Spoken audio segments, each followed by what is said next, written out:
Former Aston Villa players Steve Staunton and Mark Kinsella were the guests of honour at an event held at the Irish Centre in Digbeth last week. The event was put on by the Aston Villa Former Players Association, an organisation which supports retired players who once donned the claret and blue and helps raise money for local charities. Mark and Steve entertained the audience with stories from their successful playing days, both for Aston Villa and the Republic of Ireland. Well, it's always going to be a big club, if you get it right. The fan base is there, the crowds are there, the atmosphere is there. When I've played for and against, it's always a great place to come, a great place to play. So I think it's always going to be one of the big attractions. I was fortunate enough to be in my third World Cup when I was reaching the 100, and that was against Germany.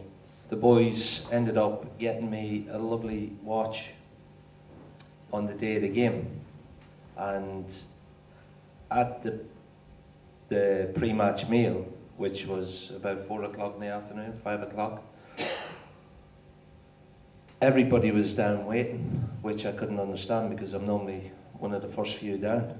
And Mick duly obliged by getting the youngest player in the squad, Stephen Reid, to get up, say a speech and present me with a lovely watch. I was gobsmacked, to be honest with you. And it was a lovely gesture, but it actually meant nothing at the time. It means everything now to me. But at the time, I said to the lads, I don't care what happens as long as we don't get beat by this lot tonight. It's nice. You get to a stage where you appreciate, I think, what you've tried to achieve and have done in your footballing career. And it's nice to be able to share stories with ordinary supporters who have followed you and appreciated what you've done on the football field. And you, Mark? Yeah, listen, the football career is very short.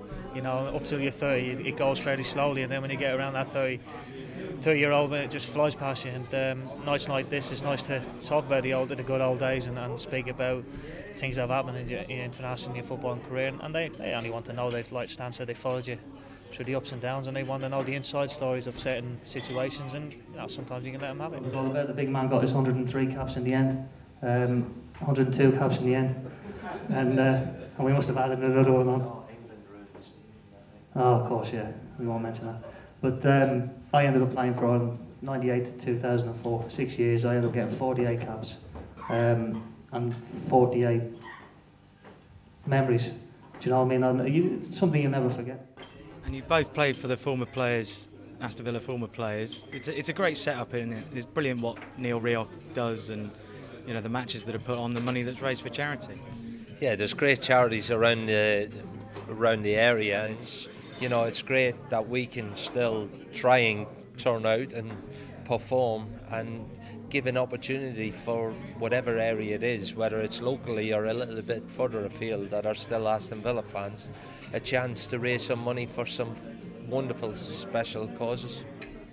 Mark, you played with some European Cup winners there as well, Tony Morley, Gordon Cans, and they've still got a pretty decent touch at times, haven't they? Yeah, they do. Unfortunately, the legs have gone half the time, but no, it's tremendous. We still want to think we can play. I still think we can do the job, but it's how serious the other teams take it as well, which gets the best out of us.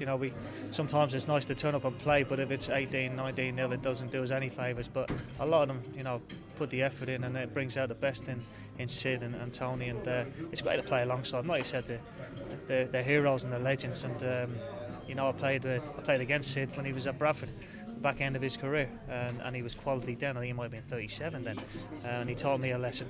And just to get the banter off and feel that dressing room banter again, it's great. You're saying the legs might go, fellas, but you never lose the competitive spirit, do you? Oh, definitely not.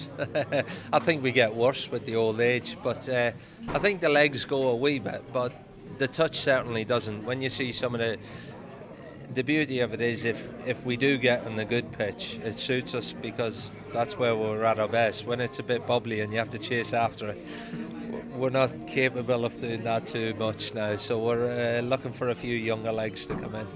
And the banter, it must be something you really miss because you're so used to it throughout your careers, being in that dressing room, being in that team atmosphere. to come back to that must be really nice. It is. It's a certain banter. You'd only know it once you play the game and you've been involved in it. It's hard to explain to the general public what it's like, but the dressing room banter is, everything's in there, and it stays in there. But when you've been out of it for 3 or 4 years, and then you're asked back to play on a Sunday, and it's still there. The wit's still there, especially with the older generation. They bring in a little bit more, but and the competitiveness is still there. We don't like losing, no matter what it is, whoever we're up against. And I think when you've got Sid and Tony in there, the opposition and Stan, they want to turn you over. They want to go back to their mates and say, "Oh, do you know who we beat today?" And to be fair, we're lucky enough we haven't lost too many, and we still teach a couple of the younger lads a lesson or two, and it's we get more enjoyable out of winning now.